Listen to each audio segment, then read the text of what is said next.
स्वागत है। आज हम कन्नड़ सिनेमा की एक बहुप्रतीक्षित फिल्म द डेविल पर थोड़ी गहराई से नजर डाल रहे हैं। इसमें सुपरस्टार दर्शन मुख्य भूमिका में है। हाँ बिल्कुल, काफी चर्चा है इस फिल्म को लेके। हमारे पास एक हालिया लेख है जो इसकी रिलीज डेट की घोषणा और एक नए गाने के लॉन्च पर फोकस करता है।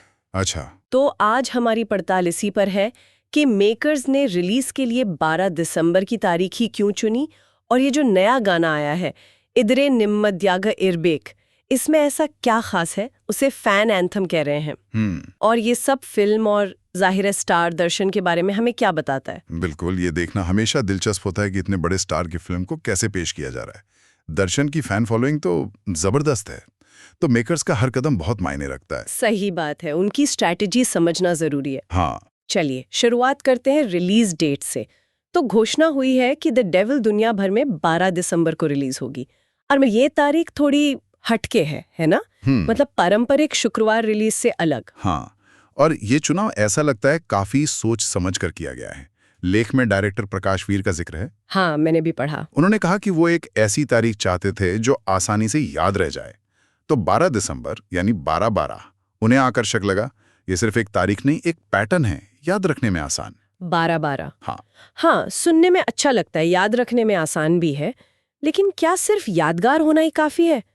आजकल इतनी फिल्में आ रही हैं। हाँ, क्या ये तारीख वाकई से भीड़ से अलग दिखने में मदद करेगी, या ये सिर्फ एक क्या कहें मार्केटिंग गिमिक है? देखिए, सवाल तो अच्छा है, पर ये सिर्फ याद रखने की बात नहीं है। शायद ये रिलीज के आसपास एक तरह का इवेंट बनाने की कोशिश हो सकती है। अच्छा। हाँ, पारंपरिक शुक्रवार की भीड़ से हटकर एक खास अनोखी तारीख पर फोकस करना शायद ज्यादा चर्चा पैदा करें, मीडिया का ध्यान खींचें। हाँ, ये हो सकता है। और ये भी दिखाता है कि मेकर्स अपनी फिल्म को लेकर कितने कॉन्फिडेंट हैं कि वो इसे किसी भी दिन रिलीज कर सकते हैं। तो ये एक तरह का कैलकुलेटेड रिस्क हुआ, कह सकते हैं। बिल्कुल, इसका असली असर तो खैर बॉक्स ऑफिस पर ही पता चलेगा, खासकर अगर उस दौरान कोई और बड़ी फिल्म आ जाए। हाँ, वो तो है। लेकिन मार्केटिंग के लिहाज से देखें तो ये एक बोल्ड मूव है, लोगों को फिल्म के बारे में बात करने पर मजबूर करता है। और लेख में ये भी बताया गया है कि फिल्म में काफी सीजी कंप्यूटर ग्राफिक्स का काम बाकी है। अच्छा, हाँ। जिसके लिए वो नवंबर मिड तक का समय ले रहे हैं। तो ये तारीख उन्हें पोस्ट प्रोडक्शन के लिए भी पर्याप्त समय देती है। गुणवत्ता पर फोकस करना तो हमेशा अच्छी बात है, खासकर जब विजुअल इफेक्ट्स की बात हो। इससे दर्शकों की उम्मीदें भी सही सेट होती हैं कि कुछ बड़ा देखने को मिलेगा। बिल्कुल, और विजुअल्स के साथ साथ आजकल फिल्म का संगीत, वो भी माहौल बनाने में बहुत बड़ी भूमिका निभाता है। सही कहा। और यहीं पर बात आती है इस नए गाने की, इद्रे निम्मदियागे इरबेक। रिलीज डेट की घोषणा के साथ ही इसे लॉन्च किया गया और इसे फैन एंथम कहा जा रहा है। और ये आते ही छा गया। लेख के मुताबिक कुछ ही घंटों में लाखों व्यूज मिले। अच्छा, लाखों व्यूज। हाँ, ये सीधे तौर पर दर्शन के फैंस के बीच फिल्म को लेकर जो जबरदस्त उत्साह है उसे दिखाता है। एक हिट गाना, खासकर जो फैंस से सीधे जुड़े, वो फिल्म के प्रमोशन के लिए किसी बूस्टर शॉट से कम नहीं होता। गाने के पीछे की टीम भी काफी दिलचस्प लग रही है। संगीत बी अजनीश लोकनाथ का है। उनका नाम कन्नड़ सिनेमा में आजकल हिट्स की गारंटी माना जा रहा है। हाँ, अजनीश का संगीत अक्सर फिल्म के मूड और स्केल को बखूबी पकड़ता है। उनकी मौजूदगी से गाने को लेकर उम्मीदें वैसी बढ़ जाती हैं। बोल नागार्जुन शर्मा के हैं, गाया है दीपक ब्लू ने, और कोरियोग्राफी संतू मास्टर की है।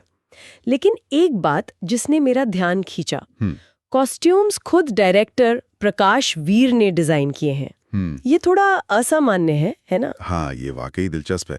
ये दिखाता है कि डायरेक्टर फिल्म के विजुअल एस्थेटिक को लेकर कितने पैशनेट हैं। हर पहलू पर उनकी छाप है। ये सिर्फ डायरेक्शन तक सीमित नहीं है, बल्कि वो फिल्म के लुक और फील को पूरी तरह कंट्रोल कर रहे हैं। ये बताता है कि उनका विजन कितना स्पष्ट है। तो ये गाना सिर्फ एक प्रमोशनल टूल नहीं है, ये फिल्म के क्राफ्ट का भी एक अहम हिस्सा है। लेकिन इसे फैन एंथम क्यों कहा जा रहा है? क्या है इसके बोलों में इतना खास? यहीं पर यह गाना पारंपरिक फिल्मी गानों से बहुत अलग हो जाता है। ये पूरी तरह से फैंस पर केंद्रित है। अच्छा। लेख बताता है कि इसके बोल, स्वैग और आभार का एक अनूठा मिश्रण है।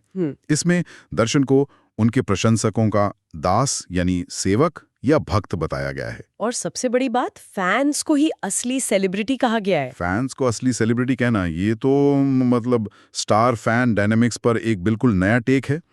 आमतौर पर तो स्टार्स को पूजा जाता है। हाँ। यहाँ तो जैसे उल्टा हो रहा है। बिल्कुल। कुछ पंक्तियां इस भावना को बहुत मजबूती से सामने रखती हैं, जैसे नानू बार्ड कोड फॉर द फैंसू। हाँ। जिसका भाव है कि मैं फैंस के लिए ही हूं। उनके लिए ही समर्पित हूँ।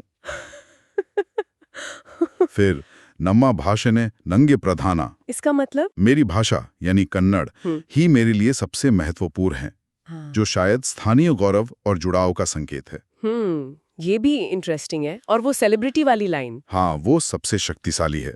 यष्टे साहुकारा इड्रू, ओरी गोरी कोणकोणी ध्रु, नन्ना प्रीत्सौर मात्रा नंगे सेलिब्रिटीसु। इसका मतलब क्या हुआ? इसका मतलब है, चाहे कोई कितना भी अमीर क्यों ना हो, भले ही उसने पूरा शहर खरीद लिया हो, पर मेरे लिए असली सेलिब्रिटी तो वही लोग हैं जो मुझे प्यार करते हैं, यानी मेरे फैंस। ये पंक्तियां सिर्फ शब्द नहीं है, ये एक स्टेटमेंट है। ये सुनने में तो बहुत शक्तिशाली लगता है, फैंस को इतना ऊंचा दर्जा देना। पर एक सवाल जो शायद कुछ सुनने वाले सोच रहे होंगे, क्या ये सिर्फ एक बहुत चतुर मार्केटिंग चाल हो सकती है, फैंस को भावनात्मक रूप से फिल्म से जोड़ने के लिए? आज के दौर में इमेज ही सब कुछ है ना? देखिए, ये सवाल उठाना स्वाभाविक है। फिल्म इंडस्ट्री में परसेप्शन और इमेज मैनेजमेंट का खेल तो हमेशा चलता है। हाँ। लेकिन इस गाने के बोलों की जो सीधी, सरल और शक्तिशाली अपील है, उसे नजरअंदाज नहीं किया जा सकता। असली सेलिब्रिटी वाली बात फैंस के दिलों को छू सकती है, चाहे उसका रणनीतिक मकसद कुछ भी हो।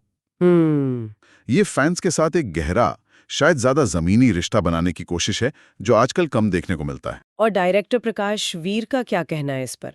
लेख में उनका जिक्र था। हाँ, डायरेक्टर ने स्पष्ट किया है कि ये गाना सिर्फ प्रमोशन के लिए नहीं डाला गया, बल्कि ये फिल्म की सिचुएशन की मांग थी। अच्छा, सिचुएशन की मांग। हाँ, वे कहते हैं कि ये गाना जितना दर्शन का है, उतना ही फैंस का भी है।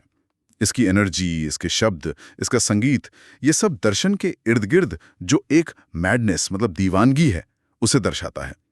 वैसे सिर्फ एक गाना नहीं, बल्कि फैंस और स्टार के बीच के रिश्ते का एक एंथम मानते हैं। उन्होंने उस पंक्ति नानू भागकोट फॉर द फैंसू पर हुई चर्चा का भी जिक्र किया है, जिसके शायद कुछ व्यक्तिगत मतलब निकाले जा रहे थे। जी हाँ, डायरेक्टर ने माना कि इस पंक्ति पर रिलीज से पहले काफी बात हुई थी और लोग शायद इसे दर्शन की निजी जिंदगी या करियर से जोड़ रहे थे।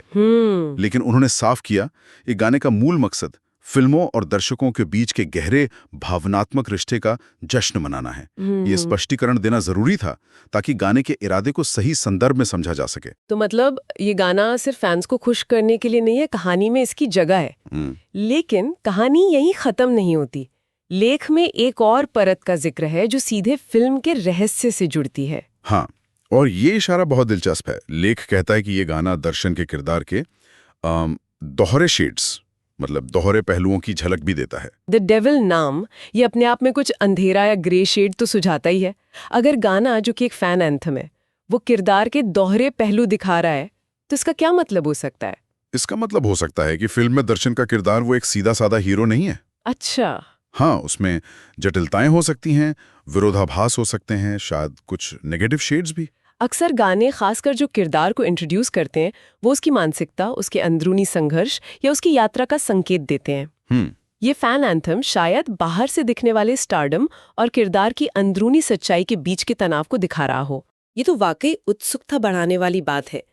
एक फैन एंथम में किरदार के डार्क साइड की झलक, ये कॉम्बिनेशन तो अनोखा है। बिल्कुल, ये फिल्म को लेकर उम्मीदें बढ़ाता है कि ये सिर्फ एक मास एक्शन फिल्म ना होकर इसमें कहानी और किरदार के स्तर पर भी गहराई होगी। सही। ये दर्शकों को सोचने पर मजबूर करता है कि द डेविल आखिर है कौन और क्यों है। और मेकर्स ने दर्शकों की उत्सुकता बनाए रखने की पूरी योजना बना रखी है, ऐसा लगता है। बताया गया है कि फिल्म में 3 और गाने हैं। हाँ, जिन्हें वे धीरे धीरे दिसंबर तक रिलीज करेंगे। ये क्लासिक और कारगर प्रमोशन रणनीति है।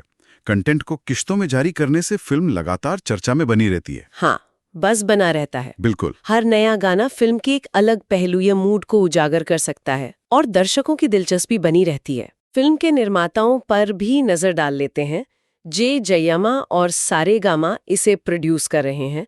सारेगामा जैसे बड़े और प्रतिष्ठित म्यूजिक लेबल का प्रोडक्शन में उतरना, ये भी प्रोजेक्ट के स्केल को दिखाता है ना? निश्चित रूप से सारेगामा की मौजूदगी न केवल म्यूजिकल क्वालिटी का आश्वासन देती है, बल्कि फिल्म के डिस्ट्रीब्यूशन और मार्केटिंग में भी वो काफी मदद करती है। और कास्ट की बात करें तो दर्शन के साथ मुख्य भूमिका में रचना राय है, साथ ही महेश मांजरेकर, अच्युत कुमार और शर्मिला मांद्रे जैसे अनुभवी और सम्मानित कलाकार भी अहम किरदारों में हैं।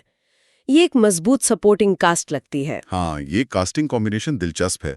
महेश मांजरेकर जैसे मंजीवे अभिनेता की मौजूदगी कहानी में वजन डाल सकती है। वहीं अच्युत कुमार अपनी सहज एक्टिंग के लिए जाने जाते हैं। बिल्कुल। ये दिखाते हैं कि मेकर्स सिर्फ स्टार पावर पर ही नहीं बल्कि एक्टिंग टैलेंट पर भी ध्यान दे रहे हैं। तो अगर हम पूरी तस्वीर देखें, द डेविल की टीम ने एक सोची समझी और कह सकते हैं मल्टी लेयर रणनीति अपनाई है। बिल्कुल। पहला कदम एक यादगार हटके रिलीज डेट 12 दिसंबर चुनना जो चर्चा पैदा करे। हाँ। दूसरा, रिलीज से काफी पहले एक धमाकेदार गाना इंद्रे नमोदियागे इरबेक लॉन्च करना जो न सिर्फ फैंस को समर्पित हो बल्कि स्टार फैन रिश्ते को एक नया आयाम दे और साथ ही किरदार के रहस्य की झलक भी दे जाए। वो दोहरे शेड्स वाली बात। हाँ। तीसरा, बाकी गानों को धीरे धीरे रिलीज करके दिसंबर तक माहौल बनाए रखना। और चौथा, एक मजबूत कास्ट और प्रतिष्ठित प्रोडक्शन हाउस का साथ होना। ये सब मिलकर एक बड़ी और महत्वाकांक्षी फिल्म का इशारा करते हैं। तो आज हमने कन्नड़ फिल्म द डेविल की शुरुआती प्रमोशनल स्ट्रैटेजी, उसके पहले गाने इद्रे नेम्मदियाग इरबेक के मायने और उससे मिलने वाले संकेतों पर विस्तार से बातचीत की। एक अनोखी रिलीज डेट, फैंस को असली सेलिब्रिटी मानने वाला गाना और दर्शन के किरदार के संभावित दोहरे पहलू, ये सब मिलकर फिल्म के लिए काफी उम्मीदें और उत्सुकता जगा रहे हैं। ये देखना वाकई दिलचस्प है कि कैसे मनोरंजन की दुनिया में सिंबलिज्म और मैसेजिंग का इस्तेमाल किया जा रहा है। एक गाना सिर्फ धुन और बोल नहीं रह गया है। सही कहा। बल्कि वो स्टार की इमेज, फैंस के साथ उसके रिश्ते और फिल्म की कहानी के बारे में बहुत कुछ कह जाता है। फैंस को सेलिब्रिटी कहना सिर्फ एक लाइन नहीं, ये आज के स्टारडम की परिभाषा पर भी एक टिप्पणी हो सकती है। बिल्कुल। ये कदम फैंस को कितना पसंद आया, ये तो गाने के वायरल होने से साफ है। अब इंतजार रहेगा फिल्म के बाकी गानों का और खास तौर पर ट्रेलर का, जिससे शायद द डेविल के किरदार, कहानी के टोन और उस दोहरे शेड के राज पर से पर्दा उठेगा। हाँ, और ये पूरी चर्चा हमें एक विचार के साथ छोड़ जाती है।